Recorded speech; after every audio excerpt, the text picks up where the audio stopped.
Bem-vindos às Conversas a Bem.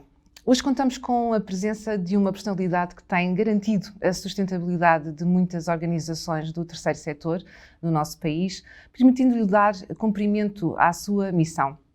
Mestre em Ciências Empresariais, é autor e coautor de diversas obras nos campos da ética e do comportamento humano.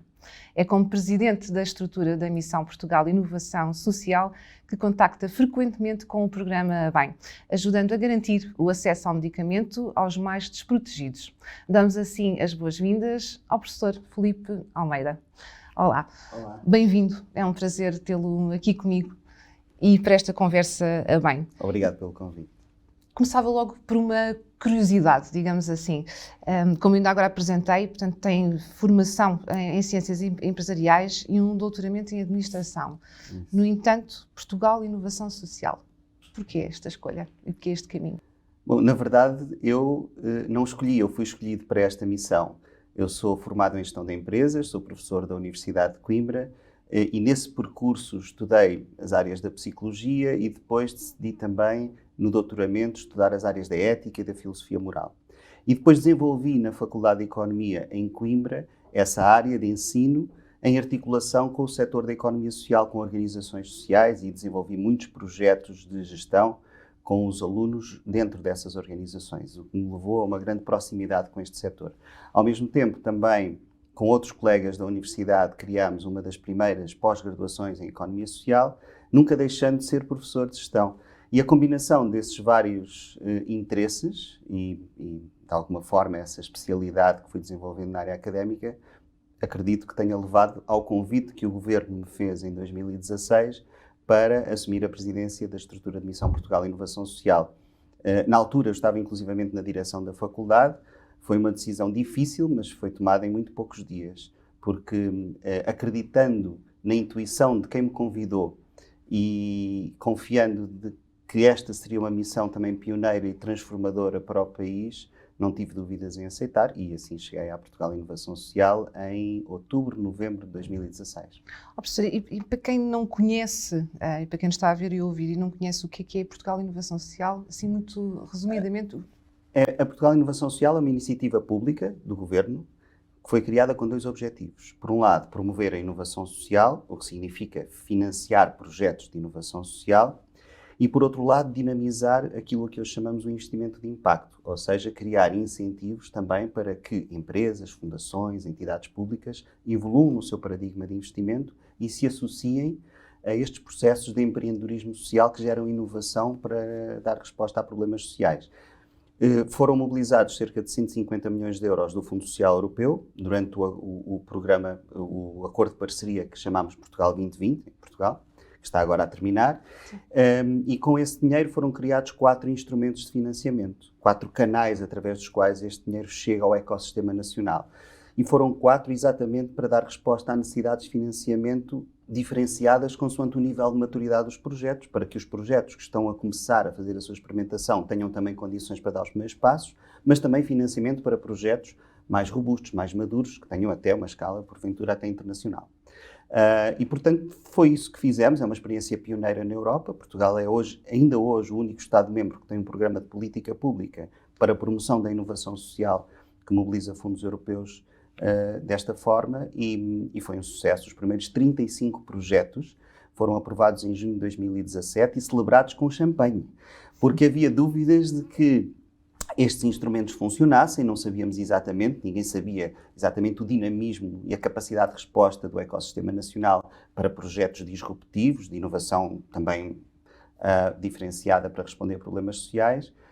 E esses 35 projetos foram celebrados, de facto, em junho de 2017, quando foram aprovados. Entretanto, 4 anos e meio depois, com 2 de pandemia pelo meio, à data de hoje, são 693 projetos em todo o território nacional, continental, que representam já cerca de 150 milhões de euros de financiamento mobilizado para estes projetos, dos quais 50 milhões de euros são de investimento social, ou seja, mobilizados junto de entidades públicas e privadas que aceitaram cofinanciar estes projetos connosco. E, portanto, estamos a cumprir esse segundo objetivo de influenciar empresas, fundações, municípios e muitas outras entidades também no seu paradigma de investimento. Estamos a trabalhar, à data de hoje, com 477 organizações empreendedoras destes projetos de inovação social, o que é um número absolutamente que eu não imaginaria possível há 4 anos. Não. Portanto, acima das expectativas. Muito acima das expectativas e que é uma resposta clara à pergunta: será que este programa pioneiro, único, que não tinha referência no mundo, estaria ajustado ao que são os desígnios da nossa vida coletiva e as necessidades que temos? Está.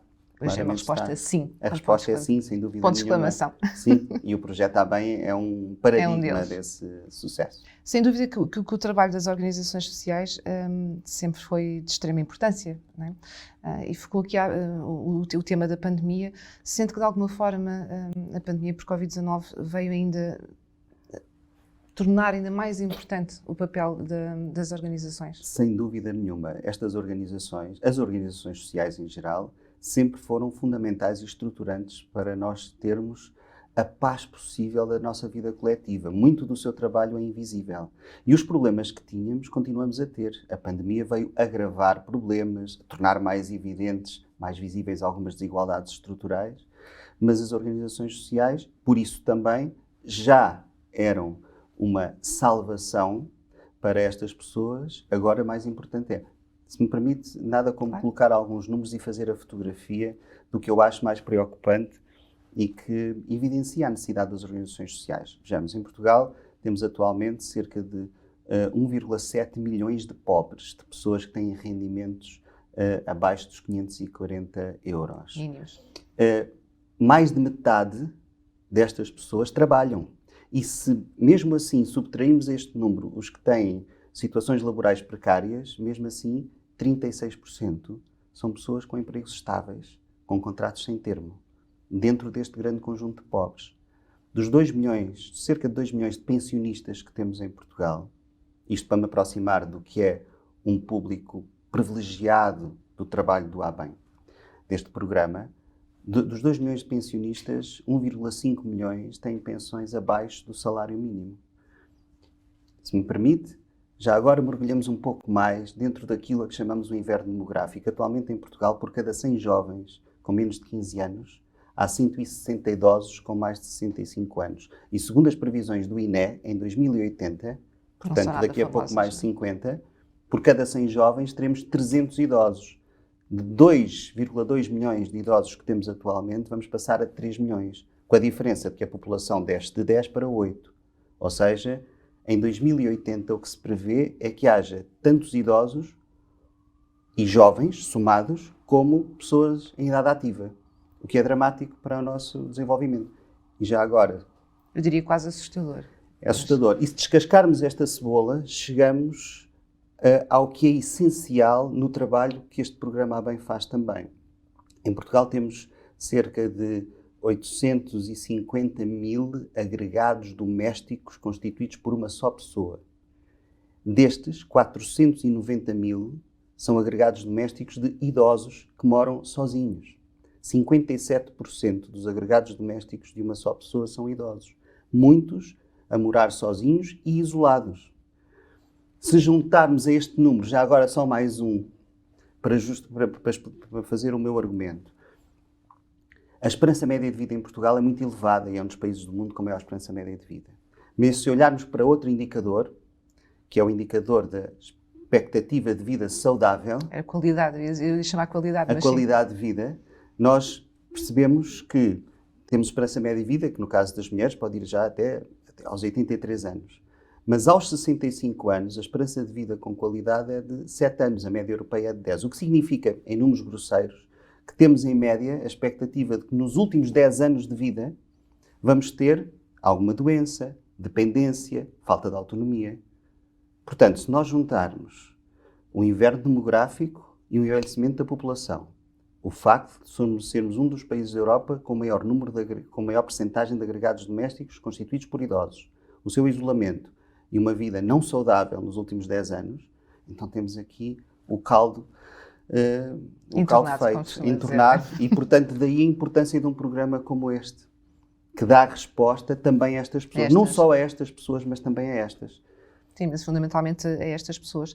E relativamente à sustentabilidade destas mesmas organizações sociais, sente que estão hoje comprometidas de alguma maneira? Sempre estiveram. Sempre estiveram, mas será Sempre estiveram. Sempre estiveram e hoje, como é mais importante o papel que têm, mais asfixiadas também estão se o apoio que tiverem não for maior. Aliás, a Portugal Inovação Social tem também essa missão. Ao ter a missão não apenas de financiar os projetos, mas de atrair investidores públicos e privados para esta agenda, tem também esse objetivo de influenciar esta evolução do pensamento do que é o apoio aos projetos sociais e de inovação social neste caso, para que estes apoios sejam continuados, porque estas organizações precisam fundamentalmente de filantropia e de apoios públicos, porque naturalmente muitas delas dão respostas sociais muito eficazes, fundamentais, para melhorar a vida das pessoas e amparar na vulnerabilidade, mas não são negócios sociais, não têm capacidade de gerar receitas, porque os destinatários destes apoios não têm capacidade de pagar por estes serviços fundamentais. Então tem que haver esta parceria intersetorial, que eu acho que, aliás, é uma das chaves do nosso futuro. Portanto, é uma das premissas que vocês valorizam também, não é? Absolutamente, sim. Esta parceria intersetorial, e o que nós temos visto na Portugal Inovação Social é que sempre que os projetos trabalham dessa forma, onde o setor social, especialista no problema, que está perto das pessoas, atua com inovação, com impacto, mas se junta ao setor privado, que mobiliza recursos e competências para apoiar essa intervenção, e já agora ao setor público, que não só alavanca o financiamento, mas também dá escala à resposta para que chegue a outras pessoas além daquelas que são diretamente visadas pelo projeto. Quando isto acontece, nós temos projetos bem-sucedidos e, de facto, projetos de impacto social e inovações que possam transformar-se em políticas públicas. E esse é o grande destino de uma boa parte da inovação que hoje está a ser experimentada em Portugal. Muito bem. Já aqui referimos, não é? Portanto, que o aumento destas assimetrias sociais cada vez é mais distinto, é mais visível, não é? Até costumamos dizer, nós tínhamos aqui 3 setores, classe alta, média e baixa.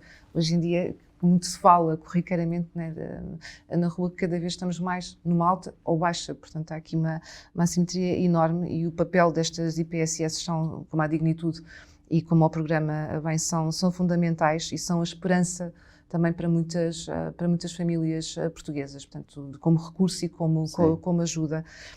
Como é que a Portugal Inovação Social vai continuar a dar resposta a estes desafios crescentes, fundamentalmente neste terceiro setor?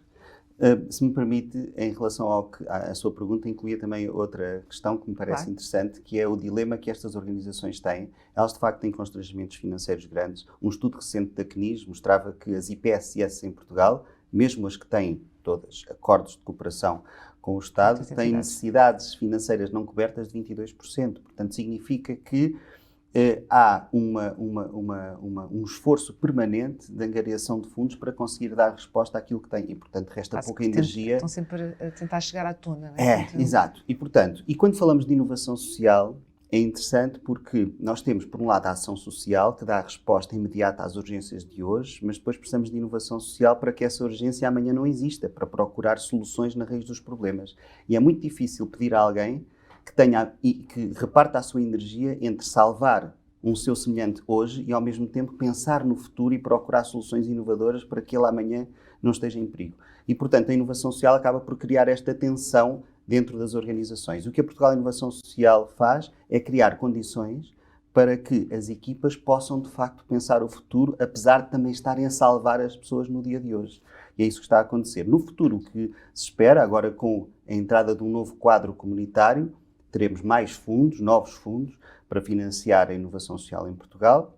Isso está previsto no novo acordo de parceria do Portugal 2030. A forma como vai ser financiado ainda não sabemos, o montante também ainda não. É uma decisão que será tomada em breve, mas estou convencido de que, com a boa experiência que tivemos até agora, naturalmente vai ter consequência no futuro imediato.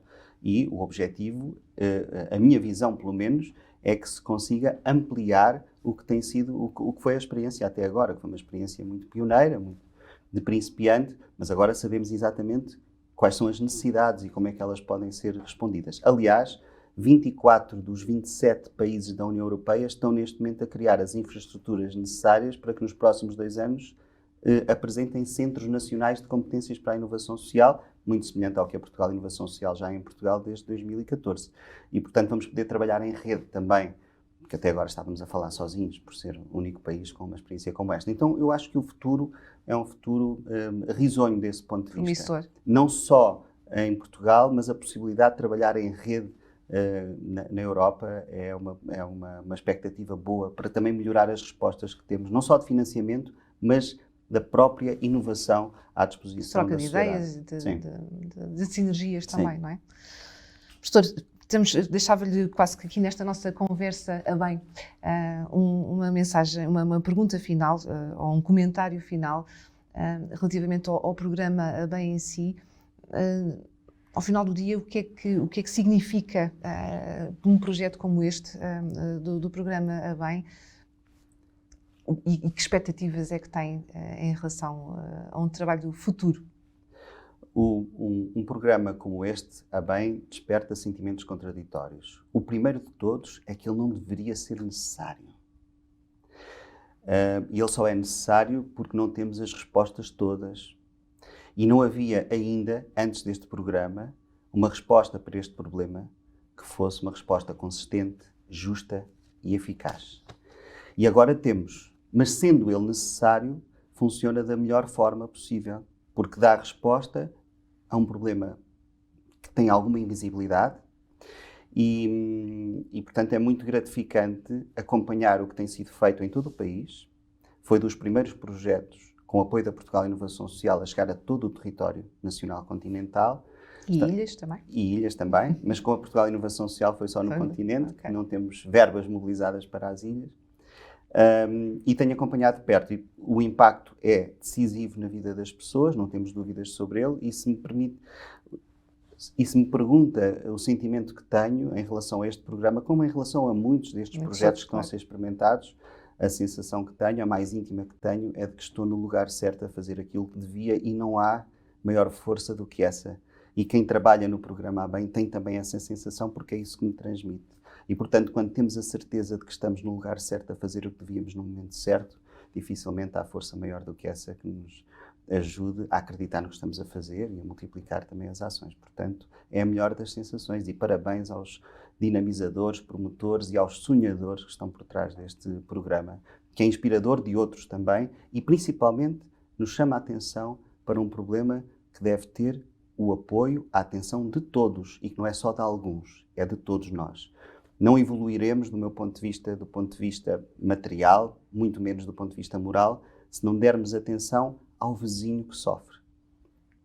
Mais do que necessariamente ao vizinho de outro que também está a sofrer, mas nós temos que olhar para o nosso, que está aqui ao lado. Olhar mais à volta e não por só... Por vezes ele parece invisível.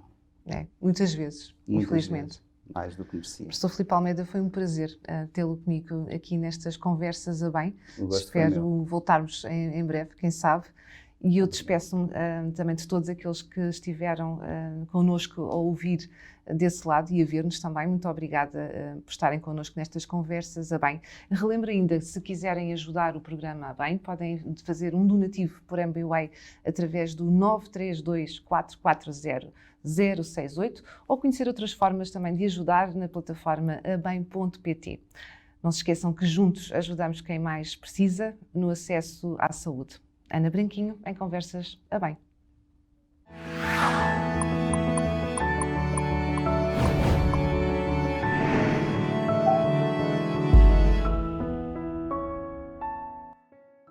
Projeto cofinanciado pelo Programa Operacional de Inclusão Social e Emprego, pelo Programa Operacional Regional de Lisboa, Portugal 2020 e União Europeia, através do Fundo Social Europeu.